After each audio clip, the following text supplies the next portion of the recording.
নমস্কার বন্ধুরা, academy YouTube চ্যানেলে সকলকে স্বাগত জানাই।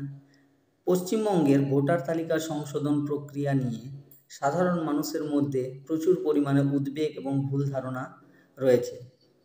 বিশেষ করে প্রয়োজনীয় নথি সংক্রান্ত বিভ্রান্তি দূর করার জন্যই আজকের এই ভিডিওতে আমরা বিস্তারিতভাবে আলোচনা করব।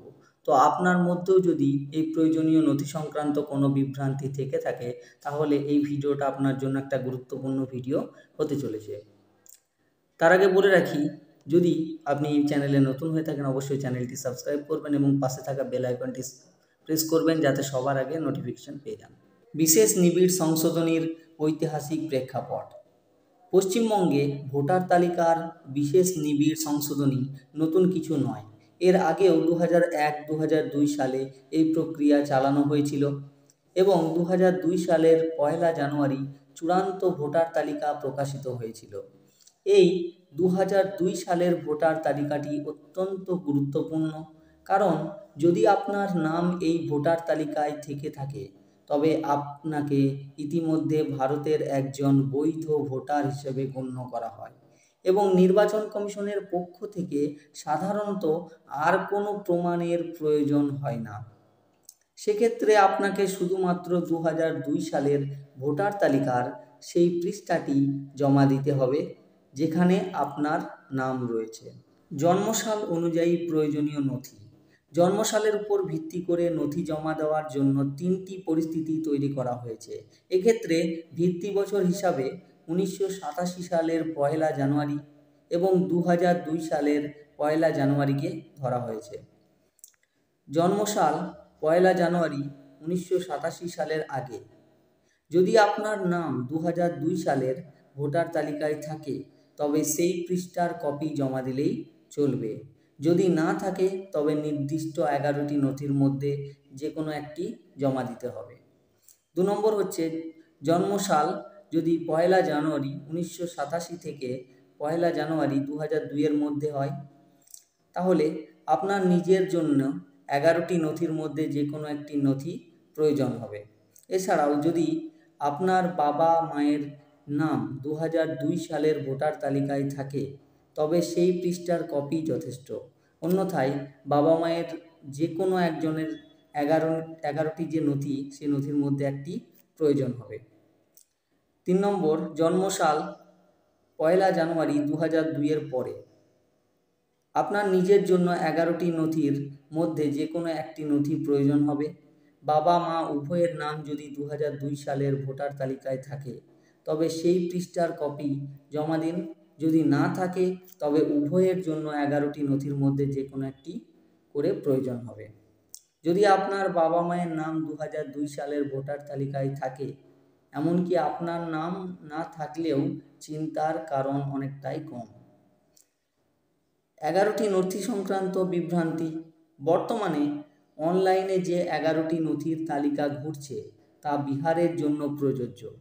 পশ্চিমবঙ্গের জন্য নির্বাচন কমিশনের অফিসিয়াল বিজ্ঞপ্তির জন্য অপেক্ষা করার পরামর্শ দেওয়া হচ্ছে, কারণ নথির তালিকায় সামান্য পরিবর্তন হতে পারে। এনিউমারেশন ফর্ম অর্থাৎ গণনা যে ফর্ম, 18 বছর বা তার বেশি বয়সী প্রত্যেক ব্যক্তি যারা ভোটার তালিকায় নাম তুলতে ইচ্ছুক তাদের জন্য গণনা ফর্ম পূরণ করা বাধ্যতামূলক।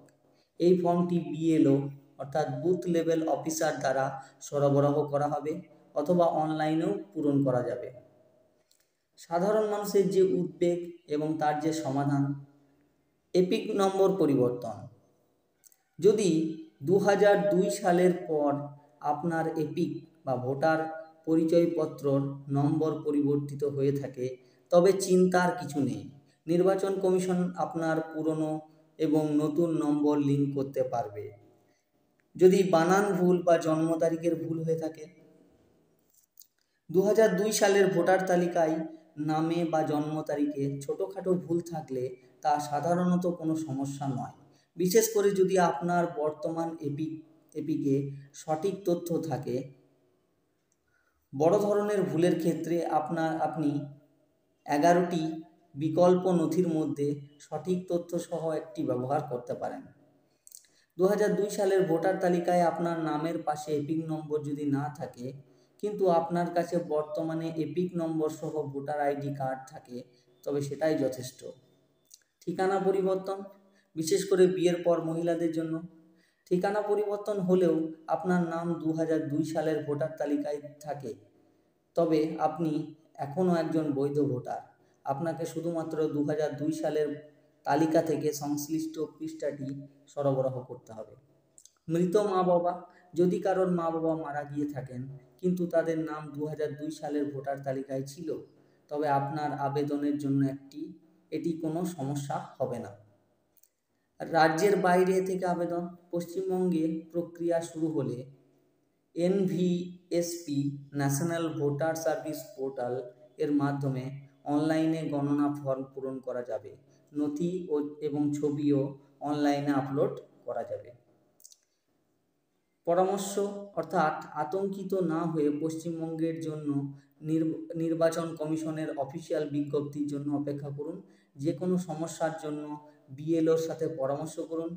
প্রক্রিয়াটি আনুষ্ঠানিকভাবে শুরু হলে আরও বিস্তারিতভাবে তথ্য জানা যাবে এবং আমরা সেগুলো আপনাদের সঙ্গে এই চ্যানেলে শেয়ার করব। ততক্ষণ পর্যন্ত ভালো থাকুন, সুস্থ থাকুন। ধন্যবাদ।